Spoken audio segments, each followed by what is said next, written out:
So welcome to the number 12 in this series of Get More Clients for Your Coaching Business. And this evening, we're going to talk about accountability. And I think accountability is one of those things that is, I suppose, misunderstood in a lot of coaching relationships, but actually are the three pillars of coaching, there being transformational coaching, transactional, and accountability. It's one of the strongest ones in my experience. So for this evening, I've brought along one of my props. I was given this, I was over in the US. I was actually gifted this over in Las Vegas, and it's a proper Louisville Slugger baseball bat. And on the back of it, we've got the word focus, and it's actually engraved in it. So if I tap you on the head with that, you walk out with the word focus on your forehead. So not using anger yet, but I do find it accountability. I think accountability differentiates us between consultants and coaches or managers and this sort of thing. So it's something that I attempt to use with the clients. And Gareth will pop in a second or two. If you unmute yourself, I'll bring you in and ask you your experience of it as well. So accountability, I mean, you've got a military background, as Kev has as well, but military background, accountability, what do? Just hit him with the stick and tell him to get on with it? How'd you handle it? Press ups, yeah. Press ups, there you go, love it. Yeah. I think it's when I talk about accountability with clients or even prospects, I think it's they shudder a little bit and I'm not sure about this. Yeah. And it actually comes to be one of the things that they like the least but look forward to the most. Yes. If that makes sense. Yes. Because a lot of business owners don't have anyone to be accountable to other than their VAT man or something like that. There is no other accountability there really. Sure. And I think it's a bit of a shock when it comes in. Yeah. And you don't do what you said you were going to do and somebody calls you out on it. Yeah. I think it can be, and I think it's really important to call somebody out on it early. Yeah. Set the ground rules, and if you say you're going to hold somebody accountable and you don't, it's very easy to go hard on. So I think this is with kids as well. It's easy to go hard with the discipline first and then ease off than to start easy and bring in the accountability. So I think it's really important to start early. Start tough and make sure they know that you mean business. So just an example. So let's say I know one of your client, they said they were going to do something, they're going to do a video or a post or a meeting or whatever it was, they're going to do something and they haven't done it and they have there's no real reason for it. What do you do? What do you say? I'm intrigued. What do you say to them? Is it just the case of, you bark at them with 50 press ups, or what's your approach? When they start crying, I'll put out there. You take your foot off the neck, then, do you? I think that. Yeah. No, I think it depends. It depends on the rapport that I have with a client. Yeah. A line I will use often is, so why do you think it's acceptable to waste my time and your money? Yep.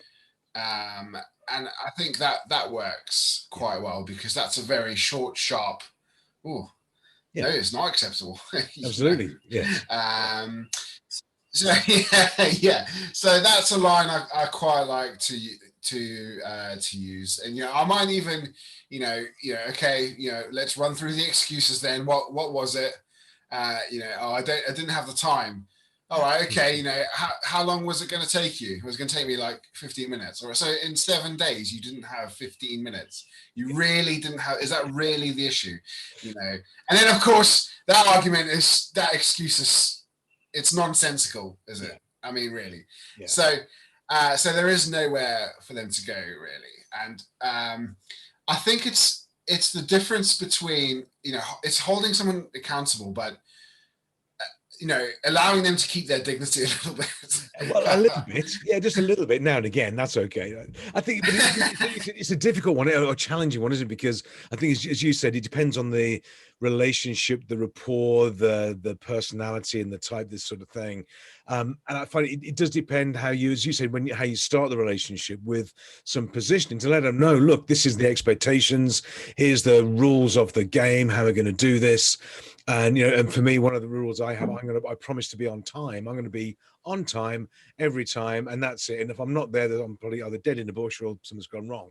Now, sometimes if something slips or there's well, I'll let people know, it happens, but I'm on time. That's where it's going to be. And I think it comes down to how the expectations. What I find normally with several people is that they never have to. I don't ever have to hold them accountable because they compensate for it, if that makes sense. If someone's slipping or gone wrong, they'll go, you know what, I know this happened, to save you doing this, I did this, this, and this, and they took themselves into the mire and they dig themselves out of it as well. And it's like, okay, that's great. It's a very light touch to a certain extent.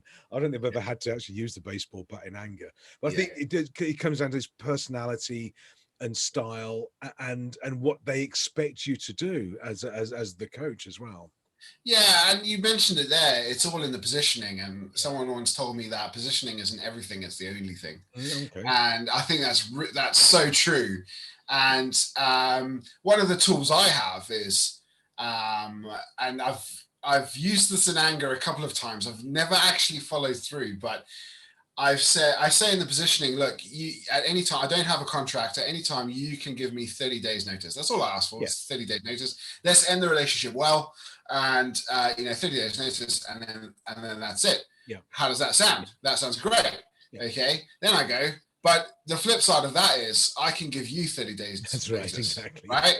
And if I don't think you are doing enough or doing what you said you're going to do, or, being the person that I know you can be, I'm going to put you on 30 days because I only like to work with successful people. Yeah. Yeah. Right. So that's another thing I'll say. I might say something like, okay, so I'm your boss now. So imagine we're in a boss situation. So is that acceptable that piece of work hasn't been done? Yeah. No. Not right. So why do you think it's acceptable now? Yes.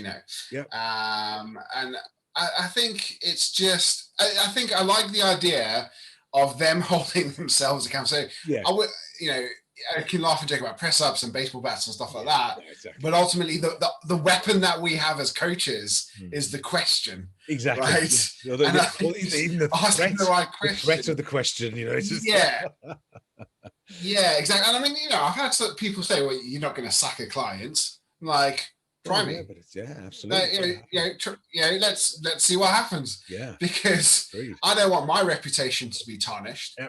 Absolutely. I don't want you speaking to someone else and going, "Oh yeah, I tried that, Gareth. He's rubbish." Yeah. Right. When actually it was your fault. So let's see how far down that rabbit hole you want to go. Absolutely. I'm perfectly comfortable with that brinkmanship.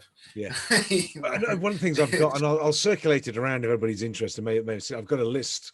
I think it's 28 or 30 now. 28 questions, 28 excuses you're not allowed to use. And for anything, and it would be, haven't got time, I forgot, the dog ate it, and all this sort of stuff. I said, look, you can't use any of those. I've seen all these before. If you've got some new ones, then those might be okay. That's all right. These 28, you're not allowed to use them, and that goes down really well because they say something. Oh, I forgot. Well, that's number 15. You can't use that. What else is it? Oh, well, of course, there's nowhere to go, and I think it depends on the person. But one of the clients in in Lux is a senior, he's a CEO of a asset fund management business, all this sort of thing, and I do hold him accountable, but I don't want to damage his ego because it's quite precious, these egos.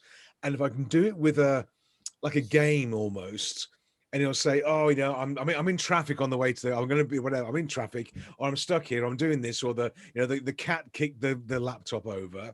Well, that's number 24. That the best you can do? Is that the best excuse? And you can see him going, "Rah, rah," but they get it, and it's not a case of hitting them hard, but it's just these rules of the game. But I think the trick is that they should use it with their teams, their people as well, to hold them accountable because they get away with things. What we teach the clients, they use with their teams in the same style as well.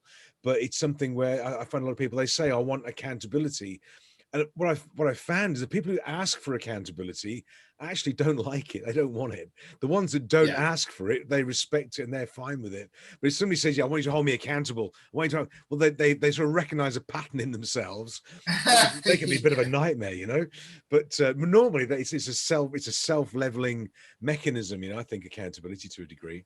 So, I mean, one of the first questions I have in the very first coaching session is, so what kind of coach do you want me to be? Yeah. You know, and 99 times out of 100, they go, oh yeah, I want you to be the tough coach. You know, I really want you to challenge me. Yeah. All right. You know, brace yourself. Strap in. Yeah. Yes. And then after a few weeks, you actually, I don't want that coach anymore. Yeah, exactly. I want the middle point. What's the middle? Do you? I mean, it's another on the similar sort of subject. But when you're holding somebody accountable in terms of the emotional state that you're in or that I'm in as a coach, do you stay in? I'm thinking of parent, adult, child. You know, these sort of states. Very easy, I think, to go into parent mode. And it's like, well, I knew that wouldn't work because you're an idiot and you didn't do this, you didn't do that, and blah, blah, blah. And it's this sort of patronizing, condescending, not working. There's a danger, I think. I've seen and come across people who do that. They go into parent mode and he forces the client into child mode. Yeah. Whereas we've got to stay, I think you've got to stay in adult mode and to keep it nice and level, concise, challenging, questioning, but not attacking, just. And silence is a great technique as well. And that is I find is a great technique. Yeah. You know, silence is a great weapon. It's just brilliant because they squirm in a point, and 10 seconds is a lifetime for them then. You know, I'm really comfortable with silence. That's the thing. So I often say with silence, you know, it's a great weapon. Be careful who you use it on. Absolutely. Because if you do it with me, I'm just going to sit there. Like, I'm happy. I'm 100% comfortable with silence. Yeah. But you got to use the right person. It works. It definitely works. And, you know, I think I always think of that play dumb, dig deep. So, you know, I haven't done this. Okay, well, let's tell me why. Like, yeah, that's right. Yeah, go on. Give me your best one. Give me your best shot. And then it's, well, okay, well, what effect did that have has that had on your business? Yeah. Well, it means we haven't done X, Y, and Z. Okay, what effect has that had on you? Mm-hmm. Yeah. Well, you know, I'm really stressed now. Blah, blah. Great. Well, what effect do you think it's had on your wife, husband, significant other? Well, yeah, they've noticed a change in me and all that kind of stuff. So I go back to that play dumb, dig deep, you know, that you would normally do in the sales process, I suppose. Yeah. And it's amazing how quickly you can get to emotion and you can trigger a response. Yeah. But I think accountability is an emotional construct, isn't it? It's not logical, because logic is an excuse, or reason is logic. Accountability is an emotional response. It's consequence, it's fear, it's shame, if you like, or embarrassment, this sort of thing. And I think it's okay to trigger those. I remember I did something with a construction company, and this guy had some pallets of stuff in the warehouse. He promised to sell, it was just junk to get rid of and get sold out the window. He kept on finding excuses and reasons. So I got one of the forklift drivers, put these pallets in his parking space in the front of the building. Of course, that he went nuts, but that didn't actually do it. That wasn't it. So he just parked next to it. That was it. It's like a game of chess, you know. So I spoke to his wife and I said, his keys for his new Porsche that he's got. I said, can you FedEx them over to me? She went, why? I said, well, because he's not doing his own. And she thought this was brilliant. So we're on the call, and on a sort of Skype call back then. And I said, look what I've got. And he went, that's great. You finally got yourself a decent car. You've got a Porsche. I said, I have. And it was whatever Porsche it was. Anyway, it's the same model as you've got, same color, same registration actually as well. And the penny started to drop then, because of course we were over here. We're in France, he's in the UK. Anyway, he hung up, and off he went to go. And about an hour later, he phoned me back and he went, this is what happened. He said, this is what I went through. He said, I thought, bastard. I thought, how dare you? And he slammed the phone off. He went. Then he was going to fire me by email and come back. Don't do this and that. Then he thought, actually, this is brilliant. And he went full circle and came back. I FedExed him his keys back then. And but this was, for him, it had to be that sort of, a significant slap with the baseball bat. And he said afterwards, he said, look, he said, I've been doing this in my life and business and career. He said, I fight authority. I fight things I feel uncomfortable with. He said, so this was a good thing. So he went through anger and all this sort of thing. But I think we're okay to take people there with the right intention, the right intent behind has got to be the care for them and their outcomes, not us just bashing them. But no, he actually got it, and I reminded him of it. I never had to hold him accountable again. It was always the keys with the key, if you like. And the key to the answer. I mean, I've done it before, and I've done this on a couple of occasions where doesn't matter who is. I've got no particular political affiliation about this at all, but coaching a very ardent Labour supporter who volunteers and all this kind of stuff, and all good stuff. And we were trying to get control of her time. She was an accountant, and very early on in the relationship, trying to get control of time. So I was getting her to plan her next day before she finishes that day, and she wasn't even doing that. So I said, okay, look, this is the deal, right? So if I don't have that planning sheet by 1700 on the day, I am making a donation in your name to the Conservative Party. Right? Out of my bank account, but it's in your name. Right? £100, I think it was. Right? And she pushed it. So the next day, at 1701, I hadn't received the thing. All I had to do was screenshot the donation page of the Conservative Party in her name. I didn't actually press anything, but in her name with the amount and all that kind of stuff. And within minutes, the daily plan was with me and carried on by 5 o'clock every day.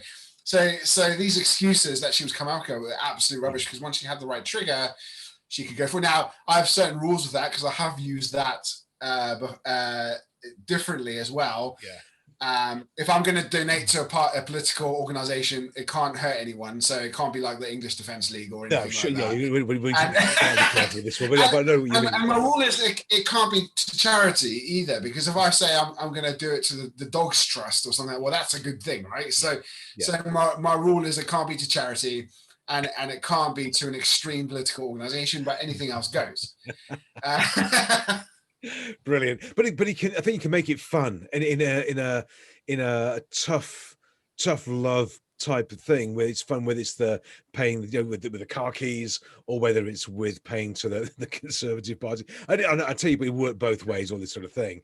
But following it through as well, and then they remember, and it's this sort of an action, rather than holding them accountable, put a scenario around them that holds them accountable, that they remember as well, and do it with a twinkle in our eye and a bit of a smile. It absolutely works. And I always get a gauge, because whenever an action is agreed, I always say, okay, so on a scale of 1 to 10, how likely are you to do this? If it's below a 5, I know there's a barrier, so I know there's going to be some sort of accountability involved. If it's 7 and above, I'm okay with letting that go, if that makes sense. I think it's more than likely that's going to happen. So I'll let it slide for the week. Yes. And see what happens. If it's 5 or below, I know there's a barrier. I know I'm going to have to do something to get that number up. I will ask the same to yourself as well. They commit to do this is what I'm going to do this week. And I will sometimes say, okay, well, when we speak next week, what excuse are you going to give me as a reason you well, you get preempted, because I know you're thinking about it already. What excuse are you going to give me? And of course it'll be, oh, well, and if they come up with an excuse already, we've got a week to fix it, so it'll be this, because I'm away for the weekend. It'll be that I was stuck in a hotel and traveling. Great. How do we overcome that one then? That's excuse number 15. But make it a bit of a game. Is that the best excuse you've got? I must try harder. And they get it. It becomes like a dance off to a certain extent. But again, I think with personalities, you have to be careful, because we have to adapt our approach to suit. And I had a client, just a couple of years ago now, a client who was a very, very detail oriented, precise. He was in the audit department of a large organization. Lovely guy, but it was very, very, detail oriented. High on promise, high on integrity, and was a lovely guy. It was great. And if he didn't do something, if something wasn't done, he was absolutely mortified because this was not his style. And he had a legitimate, something would have happened, it would have been legitimate. But if I'd have Yeah. bashed him with it, if I'd have said to him things like, I can't tell you how disappointed I am in you that you chose to break your promise. Yeah. He would have just literally, it would have been horrific for him. So I had to do the opposite and build him up again. Yeah. So crikey. Well, I was just going to say what I was thinking just before you started that was you've got to be really careful with high seas. Yes. And you've just described a high sea there. So I think we're on the same wavelength because they could really, high seas can really go into themselves if you put too much pressure. Yes. They'll end the relationship. Absolutely right. So that's something to really watch out for, I think. I think it's also pace. I think, if you get a fast-moving, entrepreneurial, creative, whatever, who's sparking, they get lots of ideas, great, off they go, they run at a pace. Other people don't run at that pace. They don't, and rightly so as well. So with this guy in his organization, a big change for him, and a big change for him was relaying out the desks in the office for the team. But it took like a month. Whereas for us, we'd go, well, just do it, move the desks. We do it. But it had to be planned, and it had to be negotiated, and it had to be on. And it was like, wow. Now I'm pulling my hair out thinking, just move the desk, move it. For him, this was a big, this is a strategic shift because you had to get it right anyway. So I think we've got to be careful we don't impose our own pace and everything on the clients, allow them to go just a little bit faster than they're comfortable with, but watch out for bashing them because they don't keep up with us as well if we're not careful. But it was torture. Moving 4 desks, it was like torture. Took us a Yeah, and I think it's with the fast-paced entrepreneurial type as well. I've got one at the moment where you kind of start the coaching session, and every week it's like, got a new one for you. There you go. And it's the new $1 million idea, and I'm like, where are we on, alcohol breath testers? Where are those? Yeah, we've still got 180,000 of them, sunshine. We're on to the next one now. We're doing the next one. That's dead duck. And moving on to the next thing. And I think part of the accountability is going, hang on a second. We were talking about this last week. Where are you on it? So. But again, I think I think from a positioning point of view and how we use it, what I found is that once you do it a few times, 99 times out of 100, you don't need to do it in the future because it's a rule of the game, and people know that they're going to be on time. And if they're not going to be on time, which happens, I'm not, I get it, it's absolutely, but you get a message. And it'll be, a text or this or that or whatever, and that's absolutely fine because at least the intent is there. And stuff happens in life and business that people are going to miss or do whatever it is. We can't be too harsh on that way, but certainly from a accountability to let us know what's going on, not because we want to know, because we want them to take responsibility for their time and their actions, and also not take it from other people as well. And also, I care about my clients. Like, I need to know you're okay. Like, exactly. if I don't hear from some of them for a few days, I'm like, are they all right? Is everything okay? And if somebody's late, who isn't usually late, like, oh, what's happening? Like, are they in hospital? What's the?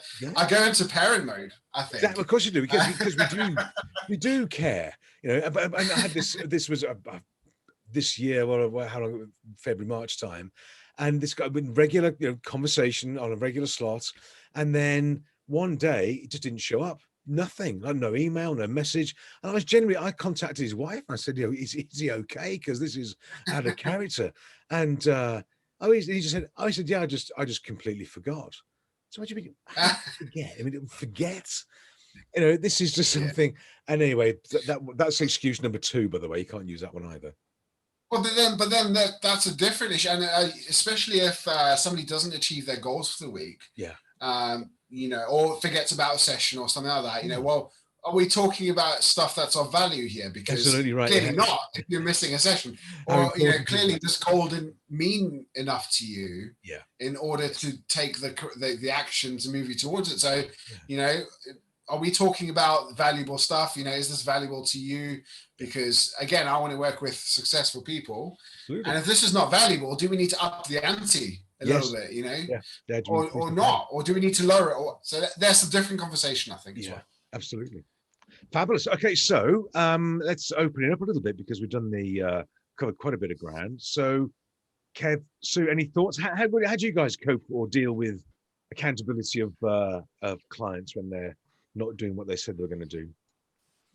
I think one of the first things I do, because accountability is a dirty word, it's like, what do you understand by the word accountability? Because people have all different connotations of what it is, but effectively it's just doing what you said you were going to do. And that's all it is, really. But they don't. I've never had anybody explain that to me that way. So right, so they've got the wrong picture of what accountability is. Do you ask people as well? Because a little tip that I found sometimes. Do you ask people, how would you like me to hold you accountable? You know, what flavor, what style, what degree? Is it is it handcuffs and a baseball bat, or is it just a gentle question? I've done that, and I've done something similar to what Gareth did, but mine was with a devout Catholic. Okay. And it was £500 to an anti-abortion, a pro-abortion charity. Something totally against what he was going to do, but he did the work. He picked it. What's something you absolutely hate? Yes. And he came up with the word, and I said, "Well, how about pro-abortion?" The best one I've used was for myself, which was when I made a promise to Ellie, my granddaughter, and I said, right, I'm going to take you all the way to Florida. That's the whole family. I'm footing the bill, the whole lot, everything. And that's, you can buy a small country for a lot of that costs. And I found a picture of her, and she had her hands up like this, and I put that up all over the place, and I put a bubble on it, right? And he went, "What do you mean we're not going to Florida?" So everywhere, it was everywhere. Because if I didn't do what I said I was going to do, I was going to have to explain to that little girl that I hadn't got off my hoop and done what I promised to do. So that was a good bit of accountability for me. Self-accountability. Love it. Yeah, love it. Nicely done. Nicely done. I think, and David knows this about me, but or he probably does, but I need someone else to kind of hold myself accountable to. I think I'm not enough of self. You would think I have a huge amount of self-discipline, and to a certain extent I do, but I kind of need. I'm not sure if I need someone. I just need to tell someone what I'm doing, and whether they go, okay, fine, or good job, or whatever. I think I just need that loop. Yes. I don't know. Yeah, absolutely. I think we all do to a degree, a bit of close the feedback loop and get a bit of validation that we're doing the right things. And because when we run our own companies, as we all do anyway, and our clients do, nobody does that for us. Lynn will tell me if I'm not doing something right. I guarantee it, which is great. But which is all good. But we don't have that sort of closure of the loop because we do what we think is right, and then we hope for the best and see what happens if we're not careful. So Sue, how do you get on? What's any tools and techniques for yourself? I remember several years ago, it wasn't a coaching client, it was a team member back in our hospitality days. And he had been looking after the place while we were away, and he'd messed up. And by about 3 o'clock in the afternoon, he came in and shut the door to the office. And I said, "What's the problem?" He said, "For God's sake, just do it." I said, "What are you talking about?" I said, "Just tell me off." That wasn't the word he used, but just tell me off. I can't take it. I can't take the waiting for it. And I said, "Well, is there anything I can say that's going to make you feel as bad as you're making yourself feel?" Yeah. So, you've done the job for me. I really don't need to. I've got one coaching client, a very high C. Surprisingly enough, I've been coaching him for nearly 8 years. Okay. And I've had to do some work with him. He was very much, his glass wasn't half empty, it was bone dry. And some of the things that he would, sort of say that he hadn't done and so on. And I actually said to him, could you not find yourself a bigger stick? Yes. Because it was crazy. He was, really beating himself up. And let's just step back a bit, because not always is it their fault. Maybe it's somebody else within the business has let them down for whatever reason. But this guy very much sort of, and he's so much better now, thankfully. Good. He doesn't beat himself up as much as he once used to. He blames everybody now. Blames of the Yeah, people. That's great. Yeah, well, that was because I also taught him you deserve what you tolerate. Yes. And this guy speaks 7 languages, and he has it up in 7 different languages around his wall. Crikey, this had a dramatic effect on him by the sound of it. Well, Great. I think that is a great point, actually, and one of my kind of like value points, if you want to label it like that, then is you accept the standard you walk past. Mm-hmm. And if I'm walking past a client, metaphorically, Yeah. who isn't doing the work, then I accept that standard for everybody else and myself, and that just isn't true. Yeah. And I think I catch myself thinking about that quite a bit. Is am I just walking past this? Interesting. Or am I stopping to do something about it? Because I think if we set the standards as well, we've got to be consistent with our own standards, haven't we? If we set the scene for a client, and we've got to follow through, because they will hold us accountable as well, and that's part of the deal. I do say to everybody, we're accountable to each other. This is an adult to adult relationship. We're on a level with peer to peer. This is my role, my job, but then it works that way. So it keeps us on our toes, actually. I think it keeps us on our best behavior in terms of timing and commitments and promises and that sort of thing. And I found people are actually, one of the guys a couple of weeks ago, we were doing some work in the garden. And he said to me, "Sorry, how's the garden going on?" I said, "Well, this week we're going to finish off these steps, and we've got to put a lump of oak in the top of the garden." So he said, "Are you committing to me that's going to be finished for next week?" And I thought, "Oh, here we go. There's a blooming commitment coming on here." He's like, "Crikey!" And he was like, "I said, yeah." And he said, "Go. So on Sundays when you finished it," he said, "Would you be okay to send me a picture of the finished article?" And I thought it was all done with a bit of fun. He's doing it in a good way, but good lad. He's learning. This is good. He's learning, reflecting to me, and it was all done in fun. WhatsApp message. Here we go. Bang, done.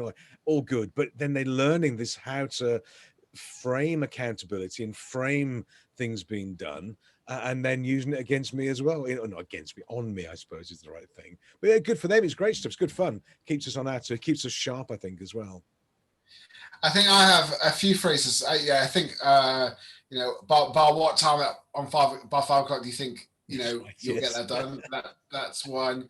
And then somebody might go, "Well, I think I can do it Friday," or something like that. And I go, "Okay, well, how do we make that statement a bit more positive?" Because I think I might be able to do it by Friday. That's not a commitment to me. So, and then I did it today actually. And the girl said, "I hate it when you do this." That's right, exactly. But they know it's coming, don't they? Yeah, about 12 o'clock on Friday. But it shows a bit people's language, doesn't it? If somebody says, "I think I might try and do that by Thursday or Friday," I mean, they think they might try. There's no guarantee they're even going to try. So the chances of that thing being done are pretty slim. And I found, I catch. Go on, sir. So if you get the languaging right, if they're more purposeful and certain in the language, I guarantee, I promise, whatever it is, the chances of it being done, they actually go up. That internal dialogue really works for them. Well, and if you coach high Ds, and I catch high Ds at this an awful lot. Whenever something's going well, it's always I or me or something like that. But when something's gone badly, it's we, they, them, or the team didn't do that and stuff, and that automatically absolves that personal responsibility. And even if you say something like as coaches we don't, and I'll always stop and go, what do you mean by we? Yes. Well, me. Right, because as soon as you introduce a collective into it, you're no longer responsible. Absolutely. And it's kind of those slopey shoulders. Right? You have to get them to reframe their language to, no, it's my problem. I'm taking ownership over it. And I think with the high Ds, and by the way, for those that maybe on the listening don't understand what we're talking about, this is part of the DISC personality profile in DISC, so anyway, the high Ds. What I found is that when they get a win, they associate with their activity, their knowledge, their performance, their creativity, but when something goes wrong or bad or down, it's not that they didn't do something. It's the fact that, well, of course, it's COVID. No, it's COVID. It's the exchange rate, it's the interest rates, it's this, it's the market, it's the whatever. And as soon as it goes negative, they dissociate themselves with it because it's too painful. And then you have to reflect it back, because winning or losing is the same pattern. It's the same person deriving it. So they will tend to reflect it away. But the alternative is, I think as well, that we have to be, I think, just careful with, is where we get this like almost imposter syndrome, which pops up to people as well, where they get a great win, something amazing happens, and they go, well, I don't know what happened. It wasn't me. It must have been luck or a fluke or whatever it is. And they just really stand back from it, and they don't take responsibility for the win either. And then we have to hold them accountable to their standards and performance. Otherwise, they let themselves, they don't give themselves any reward for it either, which is really tough. I'm experiencing something similar. I hope nobody from the group watches this, but I'm in a networking group, and it's quite early on a Tuesday, and really struggling to get visitors and all this kind of stuff. And I often say, well, how's people inviting with the visitors? Oh, COVID, or oh, it's too early, or it's the time that people don't like, or whatever. Yeah. And last thing was last week, I brought 2 visitors, and I was like, "Well, I've brought 2 people." Yeah. So, is it the time, or is that what we're just telling ourselves to make ourselves feel better about the situation? Is that the story that we're framing in our head? Yep. It's really interesting, because when you're presented with evidence to say that actually that isn't the case, it's very hard to argue with. Absolutely. But it's like a justification, isn't it? It justifies the situation logically in their minds. And I was always hard times at the moment, don't you know, David? It's COVID, of course. They were on lockdown. The times are tough. Times are hard. Is it? Is it really? Is that true? Is that really true for you?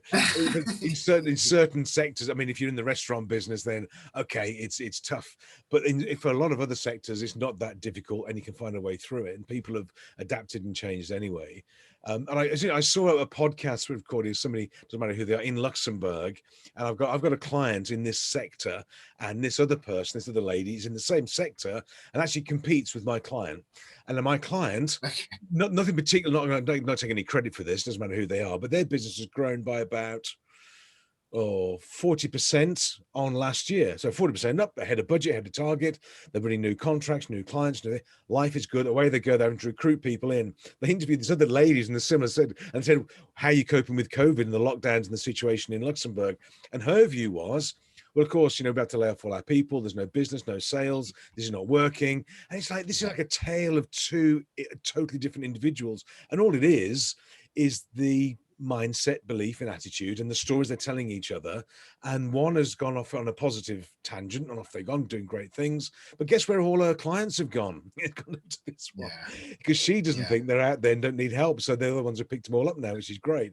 So it's just it's a mindset and approach. But I think holding accountable to positivity, finding a way through it and not allowing people to go down the hole of, oh, it's COVID, life is tough and life is bad. I mean, life can be tough and but you might as well think positive about it anyway, because that's what is just going to pull us out of it for a start. Yeah. I can't stand negative people. I just can't. I walk out of the room because I just can't be dealing. Your story, was it last week with oh yeah, we're going to grow your business, and think of the tax. Exactly. Oh, come on. For goodness sake, always find, some people can find that they look for the cloud within every silver lining, don't they? Everything, there's always a negative point there, and but they're draining. But that's how they live their lives, and they must be horrific to deal with. I think, for all us, we all have negative days or bad times, and life's never sort of perfect. But I think if we dig ourselves out of it pretty quick, good things happen in the long run anyway. We're going to be okay. Crikey, this is Western Europe, for goodness sake. It's a pinnacle of the world. It doesn't get any better than this, for goodness sake. There's one word that I refuse to accept in any of my coaching sessions, and that's try. Excellent. Good.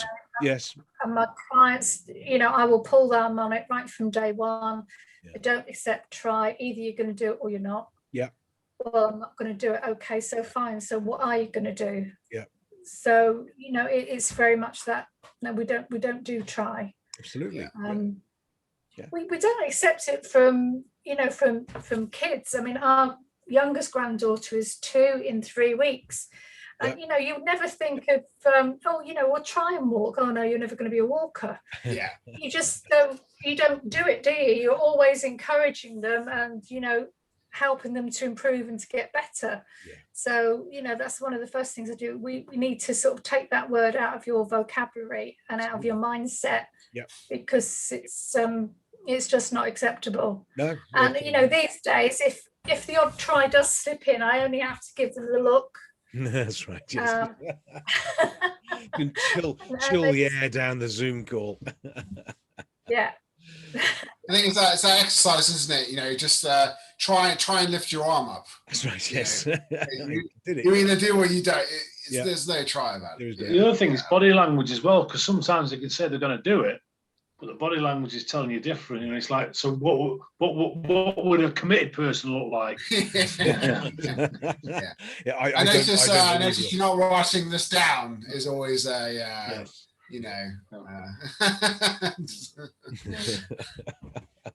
But I think this whole accountability aspect, I think it brings pace to the relationship, doesn't it? Because they've been using excuses or patterns of behavior that have gotten to where they are, and part of what we bring to it is a different pattern of behavior which increases the pace, and that's to get away. This simple thing like the word try, and I have this. I've have a conversation with a client where you've had these conversations. They'll say the word try, and they'll go, "I said try. I don't know where that came from," and they check themselves, which is and you don't have to do anything. You just sort of sit there, and go, correct, and they've got it, and they're doing the pattern, and away they go, and then they can use it with their teams as well. So I coach a husband and wife team, and 1 week the wife said, can we just stay on the call, just you and I afterwards, and Paul, the guy, went off, and she said, I was wondering, like, how do you do it? And I was like, what? And she went, well, he's doing stuff, like you've got him doing actions and meeting God, and like I could really, like, the business aside, I could really use this around the house. So like what I've been trying to pick up on the language that you use. I just can't think what do you do? Brilliant. It's magic, isn't it? It's magic. It is. No, it really works. So, all right. So accountability. Any final thoughts? I mean, I think everybody listening to this, I think it's critical to position people, clients for it. It's a fundamental part of coaching, and it's how we do it in terms of their style and behavior, that type of thing. But any other sort of nuggets or observations or experiences to throw in while we're all together? How do you use your baseball bat then? I literally just do this. Just sit here doing this when they're talking. I do that, and it's crazy, but they get it. It's because it's a bit of fun, It's a bit of style, a bit of fun, and I just do that. And when they change their language, they don't use the word try, or they get the commitment right, or whatever it is, I go, okay, that's great. So I can put that down now. That's fine. And it's just that. It's literally that. And I mean, obviously, I'm not going to ever hit a client with a baseball bat. Never going to happen. But it's the principle of it, and because it's got focus written on as well. I just sit there and just tap it, And I use Lynn as a deterrent. I would say, well, do you want to speak to Lynn about this? Because Lynn isn't in. Bless her, she can't hear us right now. Lynn's not a coach, and doesn't have, what can I call it, empathy with a lot of people. So if Lynn, somebody's doing something, you should just go get on with it. Then what do you just stop mucking around and get on? Don't be an idiot. Are you stupid? I said, well, get on. And you don't want to have that conversation with Lynn. So I use the baseball bat, and then the ultimate deterrent is Lynn. Lynn's never had to speak to anybody, obviously, but it's just this sort of a recognition that accountability is required here. And they go, oh, right, got it. And it can be the bat. This is just my experience, the bat, or a question, or a conversation. And I'll say to people as well, I know people in low places. Do I need to send somebody around to have a chat with you? Even though I'm sat over here in France, I can send people around that you don't want to meet that will come and have a chat with you. You need to do that? And they go, no, it's absolutely fine. And now I do know people in low places, but I can't afford their rates to go around and do anything. So they're all quite safe. But no, it's just the implied, I say threat, the implied threat in a fun way that seems to do it 99% of the time. That just works for me anyway. So I don't hit them with it. I just suggest it's more of a metaphor than anything else. I think, really, I hope. Anyway, so yeah, that's what I get up to anyway. So great. Any more questions? Any more questions, thoughts, or observations, or? Yeah, I think, Garen touched on it earlier. It's the silence thing as well, because when they've not done what they said they were going to do, they'll come out with all the excuses, 1 to 28, whatever it is at the minute. But again, if you just sort of sit there and wait for the next one, and you have that silence, at some point they're going to say, hold their hands up and tell you the real reason why they didn't do it. Yeah. And I think that's a good point. Is the first reason is always not the reason. Yeah, of course. There's always the third. I think it's the third or fourth thing that they tell you is the actual truth about what's going on. They always dig themselves a hole. They'll keep digging a hole. Yeah, quite right. Yeah. But I think this silence is good. And on Zoom, as we do, or Skype, or with Zoom nowadays, and I've done this a couple of times. It's very effective. Is when they come onto a call, because if you just sit and you don't move and you don't say anything on Zoom, they don't know if they're frozen or not. And they go talking off and they go, oh, are you still there? And I'll save another 3 or 4 seconds. They're pressing buttons and clicking. I'm going, I'm just waiting for the real bloke to turn up on the call. I didn't think, where is it? Where's the client? I don't get it. And it's a bit of fun, a bit of engagement, but that silence is very, very powerful. A 10-second silence on Zoom is like a lifetime. It's horrible to sit through it, but it reminds you of it as well. So yeah, we get paid for being quiet sometimes as well, which is good. Okay. Anything else while we're all together? Any of the points, thoughts, conversations? Silence really works, doesn't it? This is brilliant. So for next week, then, we'll flip to Tuesday next week, if that's okay, and I'll get the event all set up. We'll try it. If that fits better, we'll try and get some more people on board, and try and get it all. Could we can get another 4 or 5 people on board? Doesn't need dozens, but it just adds a bit of sparkle, a bit of engagement. It's great to see everybody, but maybe a couple of other ideas chipping in would be good value for us all as well. So okay, we'll try that. You realised you just put 3 tries in that sentence. That's more tries than the English rugby team. Yeah, we are going to tell you what. Dude, very well, good, well done. So I'm going to edit that bit out now. So next week is on Tuesday. It will be the new time, the new date, and we will experiment with it, and we're going to test and measure it and see what the tangible results are and give some positive feedback on it. Okay. Fabulous. Have you stopped recording, have you, Dutch? I'm sorry? No, it's just going to stop recording. No, it's been recorded. No, this is all being recorded. Yeah. No, you've stopped. Have you stopped? No. No, not yet. No, I've got a question for Gareth off camera. Yeah. Anyway, so I will see you next Tuesday at 5 o'clock UK time, 6 o'clock Luxembourg time. I'll get the invites all sent out. Have a great week. Keep me posted. Same time, different channel, all that sort of thing next week. And I'll stop recording now. Okay. See you next week. Brilliant. Guys. Okay, cheers. See you. Bye. See ya.